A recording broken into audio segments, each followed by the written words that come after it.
Well, I got taken by surprise, and tonight there is a frost advisory. It's only supposed to get down to 35, so I'm hoping we'll actually be okay. But I spent this evening harvesting a bunch of butternut squash and Seminole pumpkins that were pretty much ready anyway, just in case. There are still a lot more down in the garden, so I really hope that things are going to be okay. I went ahead and put some really light row cover on my peanuts and my potatoes over there, and over here my peppers and my sweet potatoes. I have to dig them up still, so there was no way I was gonna do that this evening. Hopefully they'll be okay, and we'll see what tomorrow brings. Well, it happened. We actually did get frost last night. It looks like it's a pretty light frost, but frost nonetheless. So, time to see what happened in the garden, or over the next day or two, we'll see what happened in the garden. Let's go take a look. The stuff in the high ton will be fine. I closed down the sides, and that would have been enough, I think, for this one. Well, this is not a great sign. These are my loofah plants, and you can tell they definitely were hit. Here is an outlier sweet potato vine, and you can see these leaves, they're not going to be fine. Here's some squash plants that I don't think fared very well. And you can see there's still some frost on them. In case you're wondering, I usually like to bring everything in before the first frost, but this one just caught me off guard. I was away for the day, and then I came back home and it said there was a frost advisory.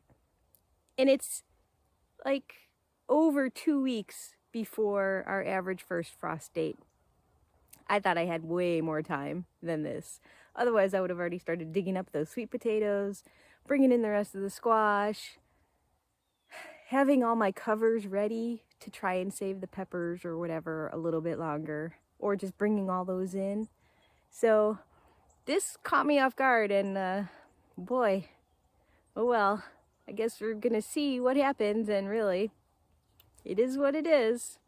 That's gardening for you. It's been a day since that frost, and I think I dodged a bullet. The plants, I think, are all right.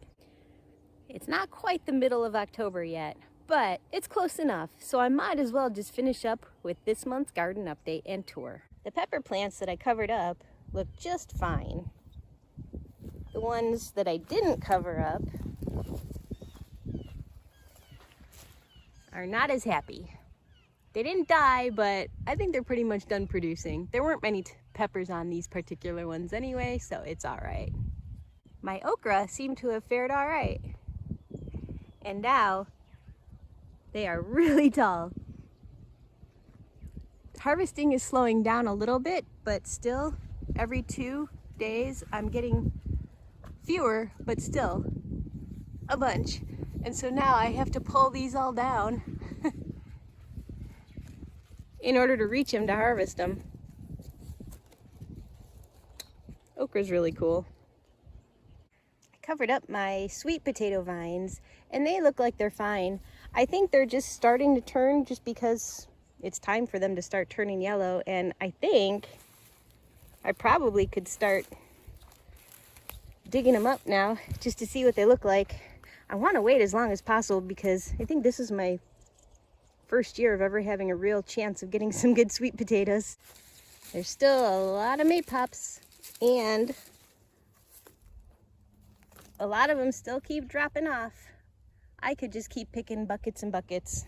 On to the winter squash. You can see these guys got hit with the frost. This is what the leaves look like when they get frosted over. They'll just keep withering and dying. I believe that these squash will be fine. I'm going to bring these in today. They look basically ready anyway, and I'll cure them under my lean-to. Here's my winter squash patch, and you can see that really got hit by the frost. I see I have quite a few Seminole pumpkins to bring in. I better get going, huh? Either way, this has been a really good winter squash patch for me. I cannot complain. Here's the last of the Milkweed Patch. I've got a lot of pods that are going to go to seed. A couple of stragglers actually started growing late. I saw just a couple of monarchs, but it's better than nothing. Try again next year. These are my Jerusalem artichokes, and they're pretty much done flowering now. I think I wait till the leaves all die back before I dig them up and see what's underneath. So maybe in another month, I'll be showing you that. I'm gonna have a lot of loofah this year. I brought in the majority of my orange butternut squash. The ones that are left here just still had a lot of green on them. They're just not ready yet. And these are the ones, it's all edible and they'll be delicious, but I have a feeling that these just won't cure properly for storage. So these would be the first ones to eat. We'll see.